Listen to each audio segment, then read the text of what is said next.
Hi, I'm Lucy James, and I listen to the One Up Gaming podcast. Hi, I'm Matt Kapp, the lead artist on Binding of Isaac Rebirth and the creator of Castle in Darkness, and I listen to the One Up podcast. Hello, Andy. This is Colin. I won't be able to get in tonight.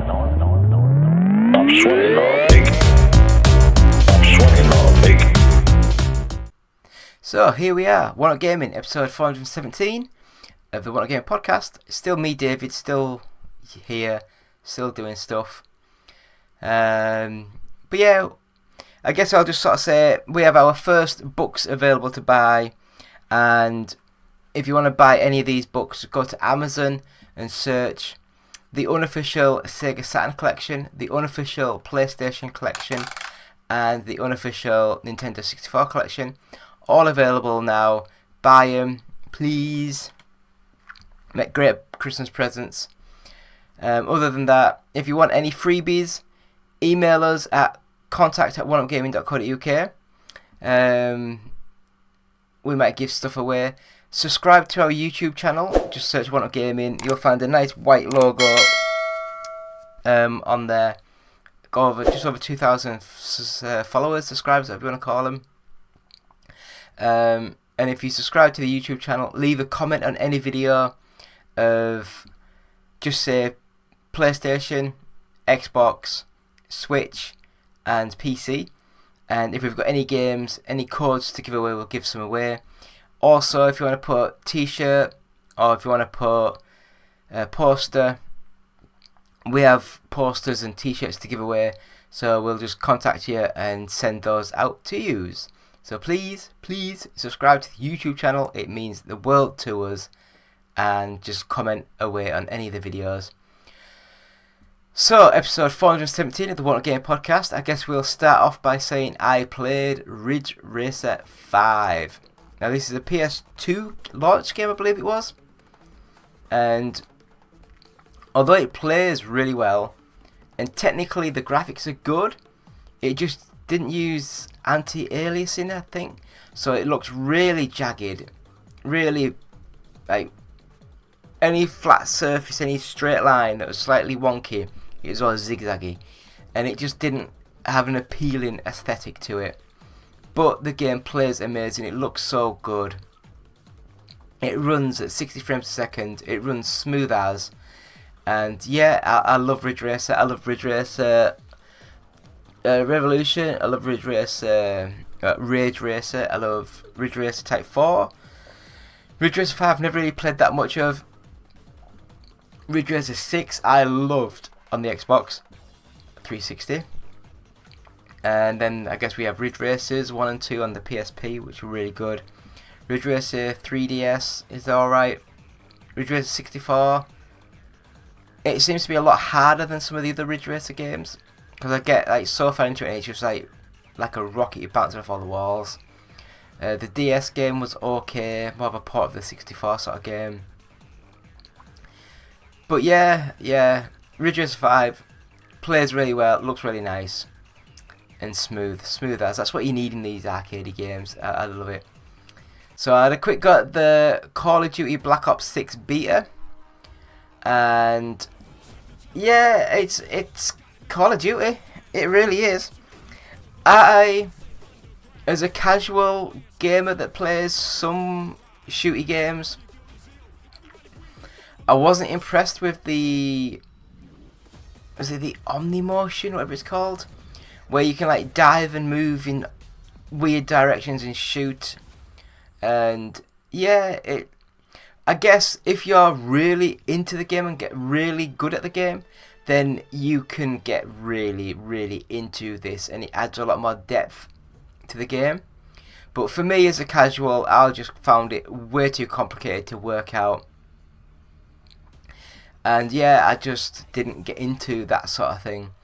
But it looked amazing, it played really well, apart from that one thing. And my online gameplay attempts were not good. They were not good at all.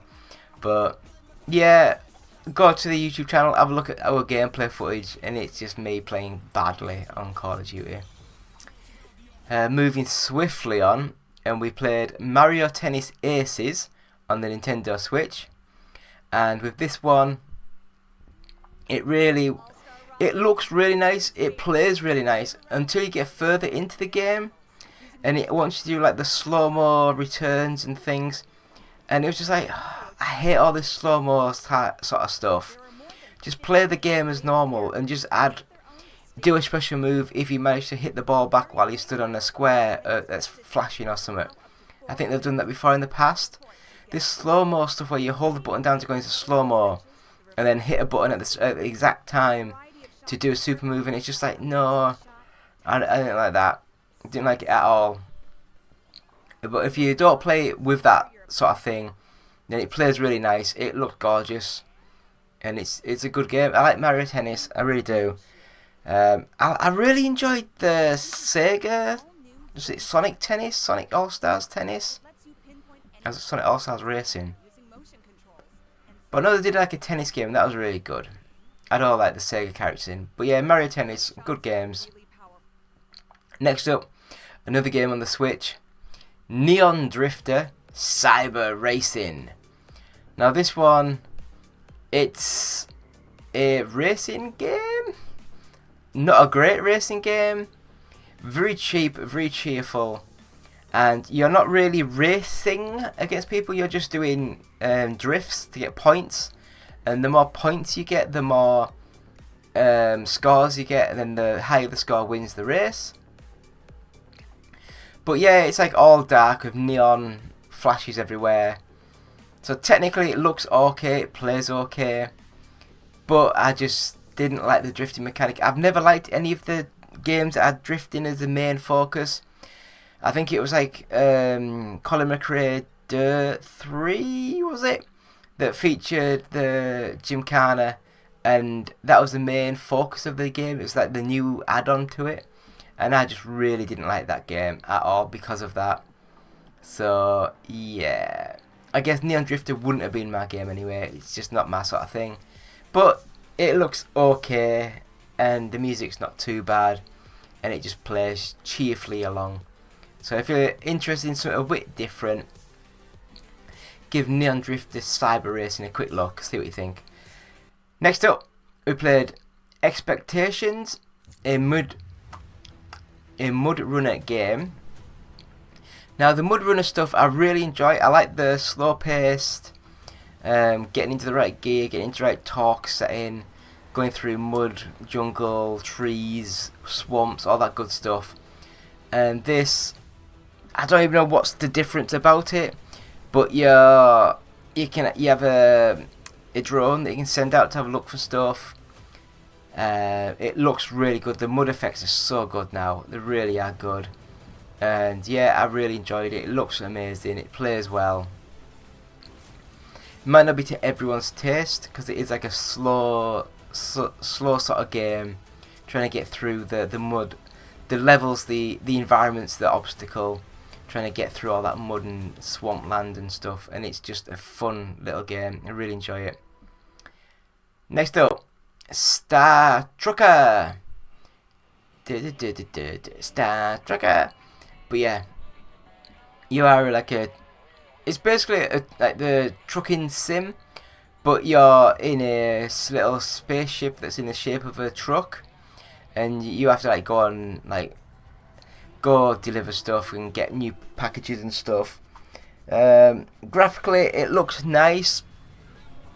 I might be wrong, but it looks like it was meant to be like a VR sort of game because it's got like a first person mode where you can look around and pull levers and shit.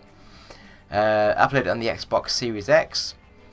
Really looked nice. You can't go into the planet, which is annoying. I was trying to go straight into the planet, but it wouldn't let me. I couldn't even work out how to dock with the space station. So yeah, I'm not good at all these games where you got like levers and buttons and all over the place. Automate a lot of stuff for me, please. I'm an idiot. But I can see where the fun could be. It is just like a trucking game set in space, and it looked nice. It ran nice. It was just my first ever go on it. It was just a little bit overstimulating.